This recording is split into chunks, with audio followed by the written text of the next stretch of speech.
नमस्कार भाऊ, मी धन्यवाद देईन मावशी. हे मधामध्ये मी नाव घेतो ना, हे नाव घेणारे मोठे करतात आपल्याला जीवनामध्ये.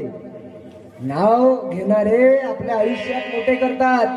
बाबांनी तेच सांगलं हो आई, का दुसऱ्याले मोठा करा, याच्यामध्ये आपण ऑटोमॅटिकली मोठे होणार आहोत. बरं मला सांगा, मी हे सप्तखंजरी ज्यांच्या माध्यमातून किंवा हे जे खंजरा मी ज्यांच्या माध्यमातून वाजवतो, गुरुवर्य सत्यपाल महाराज, हे राहिले नसते तर मी खंजरी वाजवून शकलो असतो का? नाही. मार्गावर भजनाच्या माध्यमातून प्रबोधनाच्या माध्यमातून सांगितलं असतो, परंतु हे खंजरी वाजवून प्रबोधन करू शकलो नसतो. म्हणजे कोणत्याही माणसाला मोठा करण्यामागं कोणाच्या हात असते? गुरुच्या हात असते. कोणाच्या हात असते? गुरु. बोला ना, कोणाच्या हात असते? गुरुच्या हात. सेवकाला मोठा करण्यामागं आमच्या महानत्यागी बाबा जुमदेवजींच्या हात आहे. टाळ्या वाजवा एक वेळा बाबासाठी. एखाद्या घरच्या पतीला समोर करण्यामध्ये त्याच्या पत्नीचा हात असते. असते की नसते? असते.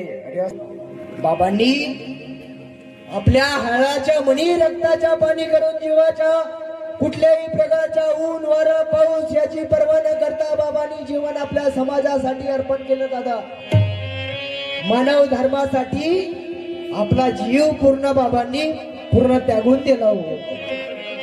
ह्या परिवारातले जे आदरणीय स्वर्गीय मुन्नालालजी मेश्राम साहेब आहेत, त्यांनी आपल्या परिवारासाठी पूर्ण जीवन कुर्बान करून दिलं. परमेश्वरांना साथ दिली म्हणून दादा त्यांच्या जीवनही या मार्गात आल्याच्या नंतर वाढलेला होता. बरं, सत्य आहे की नसते? आहे का नाही? पण आपल्यातील काही जे उणीवता राहते का नाही, ते माणसाने डुबवते. गुरुवर्य सत्यपाल महाराज नेहमी कार्यक्रमात म्हणतात की तारतम्य नाही ज्ञानी में तो ज्ञानी का ज्ञान डुबेगा पाणी में. जीवनामध्ये दादा तारतम्य पाहिजे. या मार्गात चुललो तर नियमाला वागावंच लागल. नियमामध्ये भंग झाला तर जीवनात परमेश्वर साथ देणार नाही. देईल का हो परमेश्वर? म्हणजे काही परमेश्वर काही बाजारच्या भाजीपाला आहे का? आहे का? नाही. राष्ट्रसंत तुकडोजी महाराजांनी हजारो वर्षापूर्वी आवाज दिलाई की माणूस द्या, माझ्या माणूस द्या. भीक मागितली राष्ट्रसंतांनी. कशासाठी? माणूस भेटला पाहिजे म्हणून.